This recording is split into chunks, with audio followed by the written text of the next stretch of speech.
Hey you beautiful people, welcome back to a new video on our channel Read Travel Become. This video is very special. This is special because this is my 100th upload on YouTube. This is my 100th video on YouTube.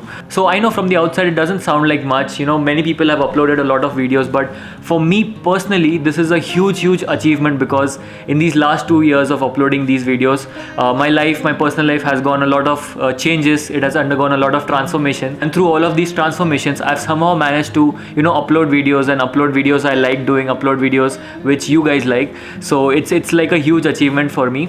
And there's one thing I've realized when I look back upon it. There's one thing which has helped me to stay consistent. In this video I'm going to share all about that. I recently reread a book which made me realize, which made me reflect on why I was uploading videos consistently. What made me stick to this art of uploading videos, shooting videos, editing videos, filming content. What made me stick to that? And I came up with an amazing ideology. This book literally connect the dots for me, and I understood why I was doing this. And going forward I'm gonna try using this in many of my endeavors to stay consistent. In this video I'm gonna tell you guys about that one thing which will help you to stay consistent. Trust me, it's not a lot of hard work, it's just a mindset. This video is going to be full of information. It's basically a summary of the book which I have read. I'm going to condense it for you guys and give out the best points for you. So make sure you watch the video till the end. You may never know which thought or fact may resonate with you and change the course of your life. So let's get started.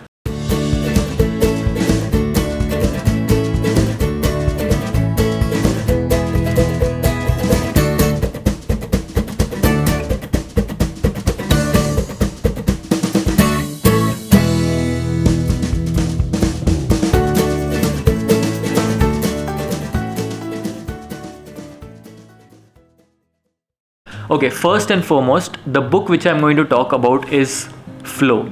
I have talked about this book before, 1 year back, when I had completed a certain milestones of subscribers. I had given out a review, but that was not detailed and I didn't appreciate this book well enough, I guess. I reread this book recently and I got to know the true essence of this book.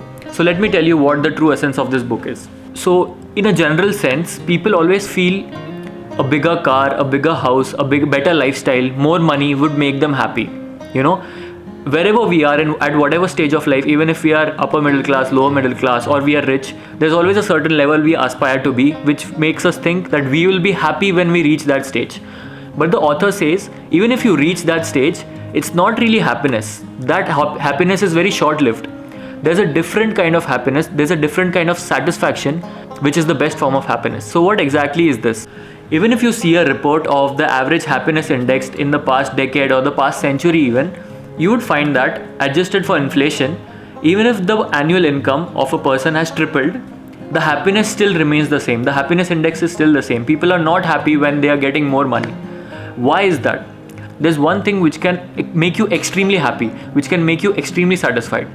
And that happiness can be experienced by a state called flow, a flow state. The optimal experience state. You might have seen these performers, these sports people, these elite performers, when they are in their zone. This is that zone. This is the flow zone. What happens in this zone is, when you enter that state, you forget the sense of time. You forget any sense of insecurity, any sense of anxiety, depression. There's nothing. It's just you and your art and your craft and your work. ऐसे moments हुए होंगे तुम्हारे life में. Just think about it, when you might have felt time has passed, but you are still doing that thing. You didn't even realize तुम्हें भूख नहीं लगी, तुम्हें प्यास नहीं लगी. You forgot to talk to people. You forgot everything. You were just in your zone. You were in a flow state. The author says that the more flow states you have in life, the more happy you will be. Now the next question comes is, how exactly you find this flow? How exactly find out what do you actually like? Now experimentation is the key here. I'll talk about myself. I never knew. If 2 years back you would have talked to me and told me कि 2 साल बाद you may almost hit 50,000 subscribers, I would have ridiculed that person who would have told me this, because I never imagined myself talking in front of a camera like this 2 years back. I never imagined. But look at me now. It's a very important part of my life because I experienced flow with this craft. Whenever I felt initially when I was doing this thing, I realized I'm totally immersed into this. I don't think what tomorrow is going to happen, where I'm coming from, what my past was. I'm just right here in the moment. Even right now as I speak to this camera, I'm just focused on talking to you guys. I'm just focused on looking into the camera and portraying my thoughts. This is the flow state. So you might have experienced it in some way or the other.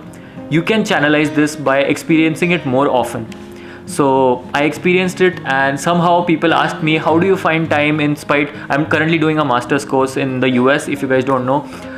It's very hectic. I'm currently working also, I'm doing my internship also, but still somehow I always find this time to do this thing, film videos for you guys, and express myself. This happens because I'm addicted to this flow state. So basically I was lucky enough to find this flow state because I started it with the right mindset. The author in his book says that there's a graph. There are two important things: challenge and skill. Once you start doing something, you have to make sure that that task is not very challenging. You don't have to pick up a task which is very, very challenging, which seems like an impossible task, because you won't feel like doing it. And also at the same time, it should not be so easy, because you will easily hit boredom. You won't feel like doing it. There's a sweet spot there. There's a sweet spot which you need to hit. That it should be challenging enough for you to do, so that you might be able to enter the flow state. There's a very beautiful graph which says that this particular zone is the flow state zone, where the task is not challenging enough and the task is not easy enough as well. This is what happened to me. When I initially started, I didn't know editing. I didn't know what lighting is. I didn't know what proper mic settings are, stuff like that. If at the first day I would have thought, okay, I need the best setup now, I need the best cameras, I need the best script, and everything should be best, I already would have thought it's so challenging, I can't do it. If I would have compared myself to some popular YouTuber who's killing it out there, if I compared myself to him or her, I would have never started. It was just enough for me to get started, to have a camera, to have a script, and to have something to say. That's what made me started, and gradually I'm still learning the craft of getting better at it. So I'm going to tell you 3 principles, 3 F's, which will help you to get to your flow state. The first F is this: the task which you are doing should be approximately 4% better. Try doing something which is 4% challenging for you.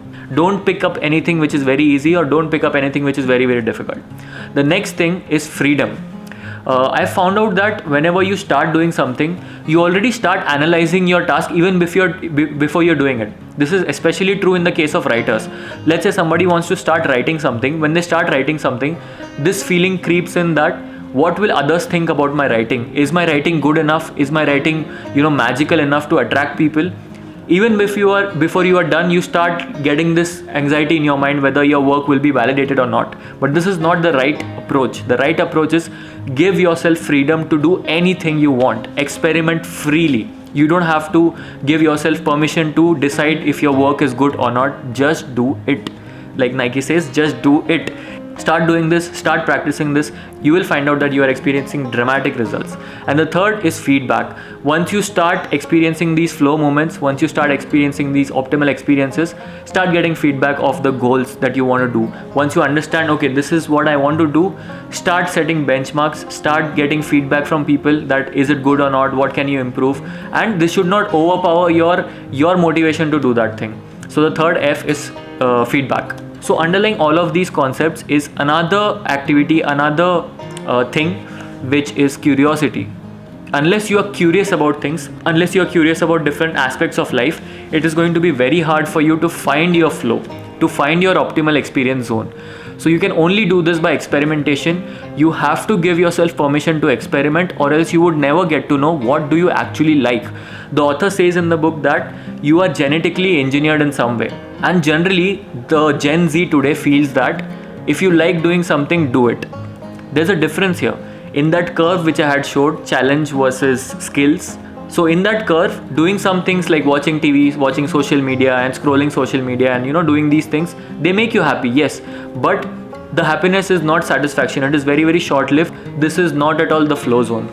So in order to experience that flow zone, you have to push yourself. You have to override your genetic conditioning to find that flow. You can argue with me that I like watching television. I find flow when I'm watching television, when I'm watching TV, when I'm scrolling social media. I feel myself immersed in that art. Yes, but you are not challenging yourself here, and you are not gaining any skill from this. So challenge and skill should always be present whenever you are experiencing flow. Only then it is the best possible combination. So yeah, I think these were the points which I wanted to share from this book. You can definitely read this book. One of the best books on psychology, on happiness, on work. It is written. So it's a complicated book. I won't say it's an easy book. It took me a second reading to appreciate fully what the author wanted to say. You can find some TED Talks of this author on YouTube, or else you definitely should read this book. Take it at your own pace. You don't have to like read it in one go, because it is a heavy book, and there are certain aspects of the book you won't really understand in one go. You have to like keep at it, and finding your actual direction of what you want to do. I find an optimal experience in making YouTube videos, and I'm always going to do that.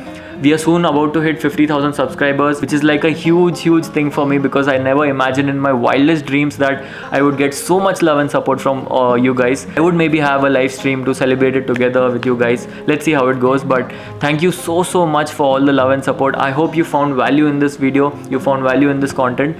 Do read this book, and if you have read this book, if you have found flow in anything, do let me know in the comment section. We can have a conversation around it. Our extended family can know what people are doing in finding their flow. So do let me know in the comment section, and like the video if you found value in this content. Again, thank you so much for all the love and support. That's all for this video. See you in the next one. Bye bye.